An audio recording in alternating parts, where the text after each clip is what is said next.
जब दो बहनें समुद्र के अंदर शार्क्स को देखने के लिए जाती हैं तो वो दोनों शार्क्स के दरमियान फंस जाती हैं। अब वो शार्क से कैसे बचेंगी, यह मूवी इस स्टोरी के मुतालिक है। मूवी की स्टार्टिंग में लिसा और केट दोनों बहनें मैक्सिको में वेकेशंस के लिए जाती हैं। लिसा का अपने बॉयफ्रेंड से ब्रेकअप हो गया था, लेकिन उसने अपनी बहन केट से इस बारे में छुपा कर रखा हुआ था। एक रात जब केट रात को नींद से उठती है तो वो अपनी बहन लिसा को रोते हुए देखती है। तो लिसा अपनी बहन को सारी सच्चाई बता देती है कि उसका स्टुअर्ट से ब्रेकअप हो चुका हुआ है और उसने ये बात आप सब लोगों से छुपा कर रखी है। तो केट अपनी बहन का ध्यान बदलने के लिए उसे एक बार में लेकर जाती है जहां उन्हें दो लड़के मिलते हैं, लुइस और बेंजामिन। तो वो दोनों उन बहनों को कन्विंस करते हैं कि वो भी उनके साथ डाइविंग केज के जरिए 25 फीट लंबी शार्क्स को देखने के लिए चलें। तो अगली सुबह वो दोनों बहनें शार्क्स को देखने के लिए बीच पर जाती हैं, जहां वो शिप के कैप्टन टेलर से मिलती हैं, जिसके पास बहुत पुराना डाइविंग केज होता है। जब वो लोग डाइविंग वाली जगह पर पहुंचते हैं तो टेलर उन शार्क्स का ध्यान अपनी तरफ लाने के लिए उन्हें चारा डालता है। तो शार्क्स खून की स्मेल सूंघकर उनकी बोट के पास आ जाती हैं और लुइस और बेंजामिन उन शार्क्स को देखने के लिए सबसे पहले केज के जरिए पानी में जाते हैं और उनके जाने के बाद लिसा और केट तैयार होने लग जाते हैं। जब लुइस और बेंजामिन पानी से बाहर आते हैं तो वो दोनों बहनें केज में चली जाती हैं। जब वो दोनों पानी में जाती हैं तो केज पुराना होने की वजह से केज की रस्सी टूट जाती है और वो दोनों समुद्र की तह में गिर जाती हैं। वो बेहोश हो जाती हैं।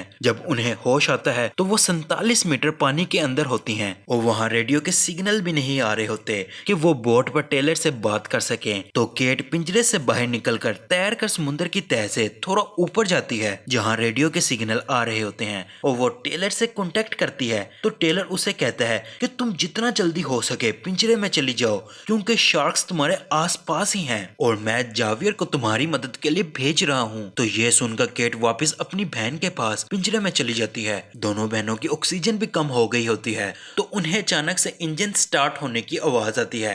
तो उन्हें लगता है कि वो तीनों लड़के उन्हें छोड़कर चले गए हैं। तो फिर से केट उनसे कांटेक्ट करने के लिए पिंजरे से बाहर जाती है। तो जैसे ही वो पिंजरे से कुछ दूर जाती है तो एक ग्रेट व्हाइट शार्क केट पर हमला कर देती है। तो केट शार्क से बचती हुई दोबारा पिंजरे में आ जाती है। तो शार्क के जाने के बाद उन्हें दूर से एक फ्लैश लाइट नजर आती है। तो वो दोनों बहनें उसका ध्यान अपनी तरफ करने की कोशिश करती हैं, लेकिन उन्हें कोई रिस्पॉन्स नहीं मिलता। तो लिसा उस फ्लैश लाइट के पीछे जाती है क्योंकि केट के ज्यादा तैरने की वजह से उसकी ऑक्सीजन तकरीबन खत्म होने वाली थी। तो इस दौरान एक शार्क लिसा के पीछे लग जाती है और लिसा अपने आप को पत्थरों में छुपा लेती है, लेकिन शार्क फिर भी उसका पीछा नहीं छोड़ती। तो लिसा बड़ी मुश्किल से उस शार्क से बचती हुई उस फ्लैश लाइट के पीछे जाती है, लेकिन वहां कोई आदमी नहीं होता, सिर्फ टॉर्च होती है। जब लिसा वापस जाने लगती है तो वो वापस का रास्ता भूल जाती है और पिंजरे से ज्यादा दूर होने की वजह से उसका केट से भी रास्ता टूट जाता है। इतने में फिर से शार्क उस पर हमला कर देती है। तो उसके पीछे से जावियर कहीं से आकर उसे वापस पिंजरे में जाने के लिए कहता है।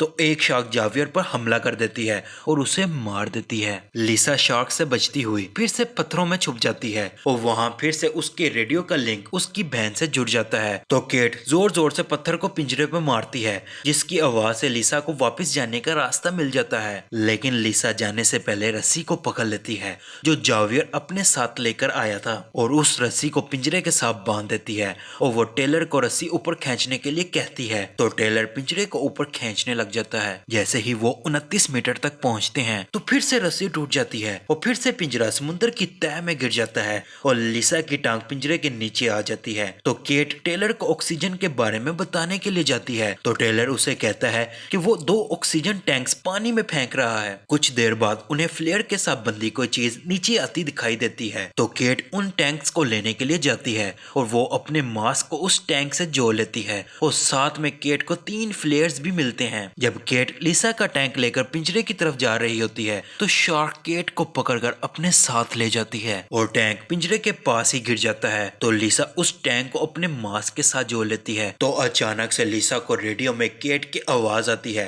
कि वो शार्क के हमले से बच निकली है, लेकिन मुझे बहुत ज्यादा चोट लगी हुई है और मेरे ऊपर बहुत सी शार्क्स घूम रही हैं। तो लिसा केट को बचाने के लिए जाती है जब वो केट के पास पहुंचती है तो केट का बहुत ज्यादा खून बह रहा होता है। तो लिसा केट को पानी के ऊपर लेकर जाने लगती है और केट शार्क्स को दूर रखने के लिए फ्लेयर का इस्तेमाल करती है। जैसे जैसे वो ऊपर जा रहे होते हैं तो उनका कांटेक्ट टेलर से हो जाता है। तो टेलर उन्हें कहता है कि तुम लोगों को पिंजरे में ही रहना चाहिए था, लेकिन लिसा टेलर की बात नहीं मानती। जब वो लोग 20 मीटर तक पहुंचती हैं तो टेलर उन्हें 5 मिनट के लिए उधर रुकने के लिए कहता है, क्योंकि अगर नाइट्रोजन के बबल्स उनके दिमाग में चले गए तो वो दोनों मर सकती थी। जब पहली फ्लेयर खत्म हो जाती है तो केट दूसरी फ्लेयर को जेब से निकालती है, लेकिन वो उसके हाथ से नीचे गिर जाती है। तो लिसा आखिरी फ्लेयर केट की जेब से निकालती है और जैसे ही वो फ्लेयर चलाती है तो 3 से 4 शार्क्स उनके गिर्द खड़ी होती हैं जो उन्हें खाने ही लगी थी। जैसे ही तीसरा फ्लेयर भी खत्म हो जाता है तो वो दोनों अपने सिलेंडर और जैकेट पानी में फेंक कर ऊपर आ जाती हैं। तो जब वो दोनों बोट की तरफ जा रही होती हैं